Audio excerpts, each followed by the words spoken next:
Welcome to The Explainer. Today, we're going to dive deep into the physics of value, drawing from Chapter 6 of The Last Economy. We're going to tackle a massive question. In a universe that's always falling apart, how is anything of value ever created?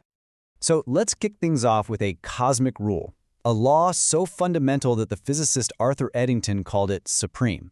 This isn't just some abstract idea. It governs everything from the way stars are born to the way mountains crumble. And as we're about to see, it even governs our economies. To put it really simply, this is the second law of thermodynamics. It basically says that any complex system, if you just leave it alone, will eventually break down into a mess. This constant march toward chaos has a name. It's called entropy. And you can think of it as the universe's default setting. And that, right there, presents us with this incredible mystery. I mean, if the universe is fundamentally programmed to decay, how can any kind of order, like a living cell or a huge city, even be possible? Each one is like this tiny, defiant island of structure in a massive ocean of chaos. Okay, so to get our heads around this puzzle, we have to go back to the 19th century and look at a famous thought experiment from the physicist James Clerk Maxwell. It stars a tiny, incredibly smart little agent that seems to completely defy the laws of physics. Picture this. You've got a box filled with gas, and all the molecules are just bouncing around randomly at the same temperature. It's a perfect picture of disorder. But now, imagine there's a tiny demon guarding a little door in the middle of the box. As molecules fly towards the door, the demon checks their speed. It's like a bouncer at a club. It only lets the fast, hot molecules pass to the right, and the slow, cold molecules to the left. Just by doing this one simple act of sorting, it achieves something absolutely incredible. It creates order out of pure chaos. And the result of what the demon does is this profound transformation. It takes a box of useless, chaotic energy and turns it into a pocket of useful, structured order. You now have a hot side and a cold side, a temperature difference that you can actually use to do work. It looks like it just broke the supreme law of the universe. But here's the kicker. This isn't just some weird physics puzzle. It's actually the key to understanding all economic value. At its very core, every single act of creating value is an act of sorting. And now we're going to see how this idea becomes the foundation for a whole theory of economics. In this way of thinking, the entrepreneur is Maxwell's demon, but operating in the real world. The market itself, with all its scattered resources, random events, and unmet customer needs, that's the chaotic box of gas. The real genius of an entrepreneur isn't creating something from nothing. It's their incredible ability to sort through all that chaos.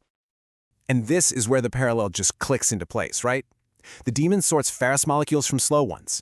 The entrepreneur sorts valuable, underappreciated assets from waste and inefficiency. The result for the demon is a temperature gradient. The result for the entrepreneur is a company, a pocket of low entropy, a structure of real value that stands up against the chaos of the market.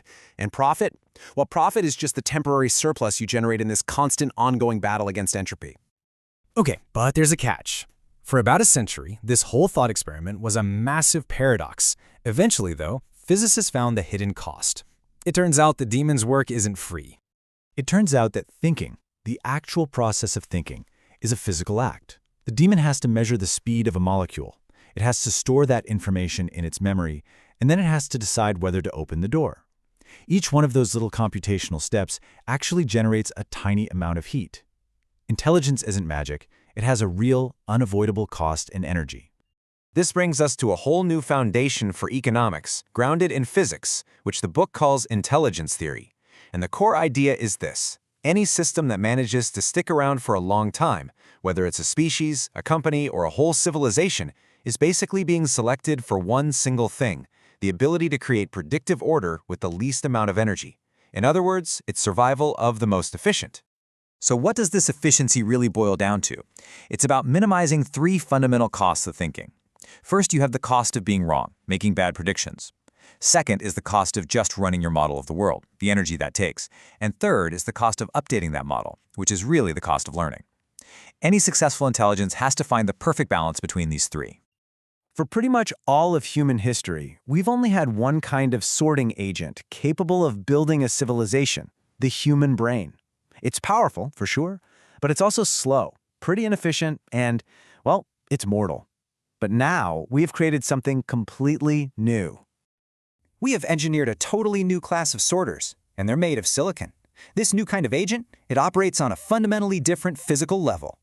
For one thing, it can observe and sort these molecules of information at nearly the speed of light. It's a rate that just completely blows our biological limits out of the water. And think about this. Once you have a successful AI model, a really powerful new sorter, you can copy it 1 billion times for practically zero cost. You can't exactly do that with a human expert, can you? The energy efficiency is just mind-boggling. The energy needed for one single logical operation inside a modern computer chip is trillions of times less than the equivalent process in a human brain. Trillions. But maybe the most profound difference of all is this. The human brain's basic architecture is fixed. A silicon agent's intelligence, on the other hand, is uncapped. It is capable of recursive self-improvement, where each generation of AI helps design its own more intelligent successor. So when you put all of these factors together, the difference is just staggering. The arrival of AI isn't just another new tool. It's a phased transition in the universe's ability to create order and fight back against entropy. We have introduced a far, far more powerful intelligence into our world. This new agent is going to do more than just create value. It will fundamentally reshape our entire world based on its own more efficient logic. The era of the biological sorter is ending. And that leaves us with a profound and maybe unsettling question. In a world that is being sorted to near perfection by machines, what is our purpose?